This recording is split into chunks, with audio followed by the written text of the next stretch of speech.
ਭਤੀਜ ਚੌਲ ਤੇ ਆਪਾਂ ਖਾਣਾ ਹੀ ਆ। ਮੈਂ ਕਹਿੰਦਾ ਨਾਲ ਬੋਤਲ ਨਾ ਮੰਗਾ ਲਈਏ। हाँ चाचा जी बोतल आवे तो स्वाद आवे। ਤੇ ਚੱਲ ਫੇ ਭਤੀਜ ਮਿੰਟ ਮਾਰ ਕੇ ਬੋਤਲ ਫੜ ਲਿਆ। मैं नहीं जाना चाचा तुसी चौल खाए ने। ਉਹ ਭਤੀਜ ਉਹ ਤੇਰਾ ਇੰਤਜ਼ਾਰ ਕਰਕੇ ਖਾਵਾਂਗੇ। ਉਹ ਤੋਂ ਪਹਿਲਾਂ ਅਸੀਂ ਇੱਕ ਚਮਚੀ ਵੀ ਨਹੀਂ ਲਾਵਾਂਗੇ। चल चाचा जी बोतल के ना मैं चल जाना वा। ਤੇ ਛੇਤੀ ਆ ਜਾਵੀਂ ਜਾ। ਮੈਨੂੰ ਨਾ ਤੇ ਯਕੀਨ ਨਹੀਂ ਜੇ ਮੈਂ ਗਿਆ ਇਹਨਾਂ ਨੇ ਚੌਲ ਖਾਏ ਨੇ। ਤੇ ਭੇਜਦਾ ਭਤੀਜ ਨੂੰ ਬੋਤਲ ਲੈਣ, ਛੋਟੇ ਨੂੰ ਭੁੱਖ ਨਾਲ ਜਾਨ ਨਿਕਲੀ ਪਈ। ਓਏ ਆ ਜਾਂਦਾ ਸਬਰ ਰੱਖ। ਦੁਕਾਨ ਤੋਂ ਲੈ ਕੇ ਜਾਣੀ ਆ ਉਹਨੇ, ਕਿਹੜਾ ਕਿ ਤੂੰ ਬਾਹਰੋਂ ਫੜ ਕੇ ਲਿਆਉਣੀ। ਕਿਤੇ ਆਉਂਦਾ ਹੋਊਗਾ।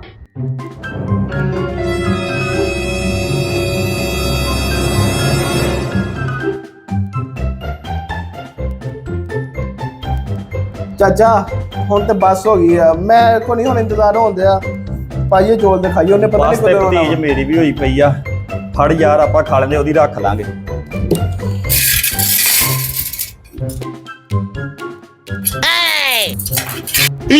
ਮੈਨੂੰ ਪਤਾ ਸੀ ਤੁਸੀਂ ਮੇਰਾ ਇੰਤਜ਼ਾਰ ਨਹੀਂ ਕਰਨਾ, ਤਾਂ ਹੀ ਮੈਂ ਲੋਕ ਕੇ ਦੇਖਣਾ ਸੀ। ਉਹ ਤੂੰ 1.5 ਘੰਟੇ ਦਾ ਇੱਥੇ ਹੀ ਸੀਗਾ। ਉਹ ਜਾ ਭਤੀਜ ਚੱਲ ਜਾ, ਬਹਿ ਜਾ ਥੱਲੇ। ਅੱਜ ਬੋਤਲ ਤੋਂ ਬਗੈਰ ਹੀ ਕੰਮ ਚੱਲੂ। ਪਾ ਯਾਰ ਚੌਲ।